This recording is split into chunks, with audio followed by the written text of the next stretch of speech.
Time బాలేకపోతే ప్రతిదీ మనకు చిక్కుకుంటుంది, మనకే వచ్చి తగులుతుంది. తాజాగా ఆంధ్రప్రదేశ్ మాజీ ముఖ్యమంత్రి నారా చంద్రబాబు నాయుడు గారికి ప్రస్తుతం నడుస్తున్న బ్యాడ్ టైం గురించి కొత్తగా చెప్పాల్సిన అవసరం లేదు. తాను ఏది మాట్లాడినా అది కొంప ముంచేలానే ఉంది.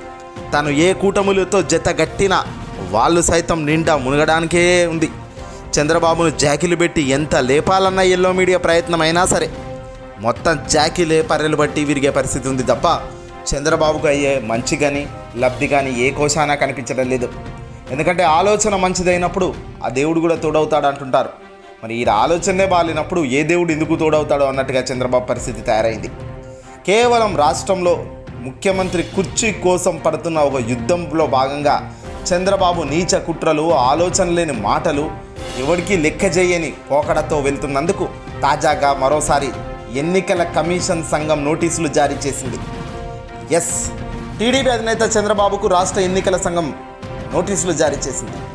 మార్చి 31న ఎమగనూరు సభలో చంద్రబాబు చేసిన అనుచిత వ్యాఖ్యలపై వివరణ ఇవ్వాలి అని ఎన్నికల కమిషన్ ఆదేశించింది. చంద్రబాబు పూర్తిగా ఎన్నికల కోడ్ నియమావళిని ఉల్లంఘించి అడ్డగోలుగా మాట్లాడారు, నోటికొచ్చింది వాదేశారు అంటూ ఫిర్యాదు అందింది ఈసీకి. దీంతో ఈసీ వెంటనే అప్రమత్తమైంది, నోటీసులు ఇచ్చింది చంద్రబాబు నాయుడుకు నేరుగా.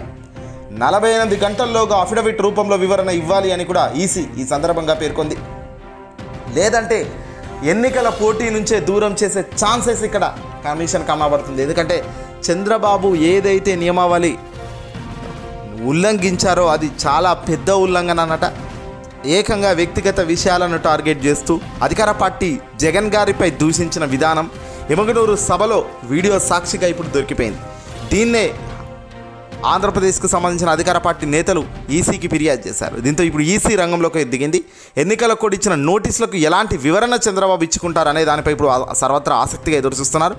ఒకవేళ సంతృప్తి చెందకపోతే, ఇచ్చిన వివరణలో సంతృప్తి లేకపోతే ఈసీకి ఖచ్చితంగా తదుపరి యాక్షన్స్ అయితే మామూలుగానైతే ఉండవట. పోటీ నుంచి దూరం చేసేందుకు సైతం ఎన్నికల కమిషన్ సిద్ధంగా ఉంది, చంద్రబాబును దూరంగా పంపించేందుకు. ఎందుకంటే ఏదైనా నియమావళిని ఉల్లంఘించరాదు. నోరుంది కదా, ఏదైనా మాట్లాడతా, ఏదైనా అంటానంటే ఇదిగో మొదటికే ఇలా మోసం వచ్చి కూర్చుంటుందయ్యా. ఎప్పుడే కానీ ప్రజల మంచి కోసం కానీ, ప్రజల క్షేమం కోసం కానీ, రాష్ట్ర ప్రభుత్వం ఇది చేసింది కానీ ఇలాంటివి ఏవి చెప్పడు ఈ బాబు. తాను 40 ఏళ్లలో చేసింది ఏది చెప్పడు ఈ బాబు.